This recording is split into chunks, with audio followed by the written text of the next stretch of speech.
let's talk about sticking your butt out during squat and deadlift. So there are people who are not good at hinging and squatting, and so when they hinge, they tend to have a posture like this, where they're just bending their back and they're not really flexing their hips well.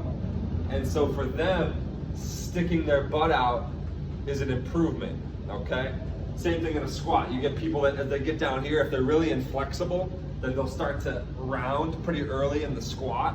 And so again, for them, sticking their butt out is an improvement, okay? So it can be a useful cue in some situations, but as is often the case, too much of a good thing can be bad.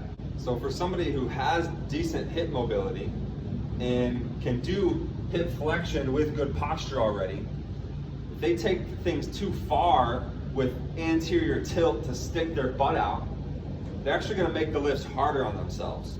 So for example, in a deadlift, if I go big anterior tilt and like really try to get hyperextension of my spine, what I'm doing is putting my back in a weak position because the muscles are really shortened. So that means the muscles are in a weak position because muscles can't generate as much tension when they're shortened. So this is not a realistic posture that you're gonna hold on a deadlift with any kind of decent weight. If you try to do this on a deadlift, you'll probably find that your back is very uncomfortable. And that's because putting load on your muscles and having to hold in a very shortened position is just very difficult for them. But the other thing is, if you try to use this really extended posture with heavier loads, you're not gonna be able to maintain it. And in my experience, what tends to happen when you try to do that is you're gonna lose your posture like in one particular part of your spine. Where so you're like extended in one spot and then it'll just kind of like bend in another spot. And that, in theory, could be more likely to cause injury versus just a nice, smooth, natural, slight rounding of the spine during a deadlift. So for me, a good deadlift looks like this. Not that. And then as weights get heavier, especially for really high level deadlifters, you're gonna see them use a lot of middle and upper back rounding. And this helps them get the weight up. And it's, again, this is not a problem. They lift successfully like this for a long period of time. All right, so don't do excessive anterior tilt and sticking your butt out during deadlifts. Now, in a squat, if you're going partial depth, then you can probably get away with this, sticking your butt out. I don't know why you would want to, but you probably can get away with it. But if you're gonna go to a deeper squat, like below parallel, then it's just not a realistic anatomical expectation that you're gonna keep your butt sticking out. When you squat deep, you're lengthening out your glutes and adductors as you get towards the bottom. And so those muscles are gonna be generating a lot of tension, and that's going to pull your pelvis in the direction of posterior tilt. So I have solid hip mobility and I'm a good deep squatter in terms of my mechanics, but still if I do a deep squat with body weight, you're gonna see my pelvis obviously go into posterior tilt and my back obviously round.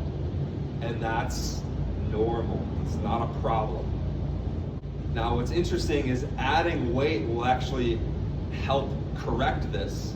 So you see, as you add weight, the back's gonna start to flatten out. Now there's still a change of shape that happens at the bottom there, but it's much less visible rounding.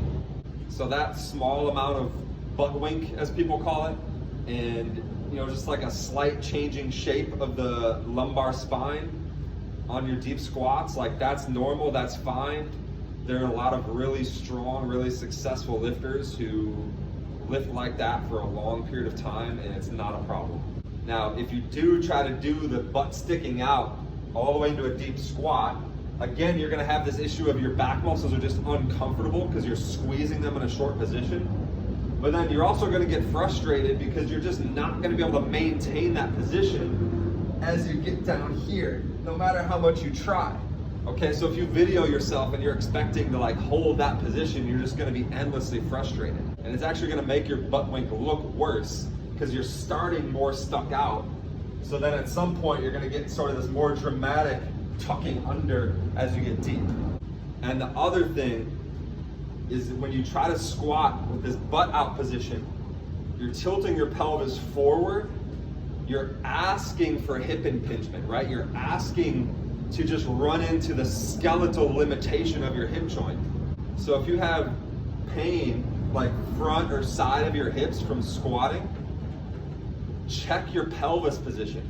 If you're overdoing anterior tilt, you're basically just setting yourself up for impingement. So I didn't really know this was a common issue, but at the last dunk camp, I had 3 separate guys who were all looking for help with their squat and or deadlift technique.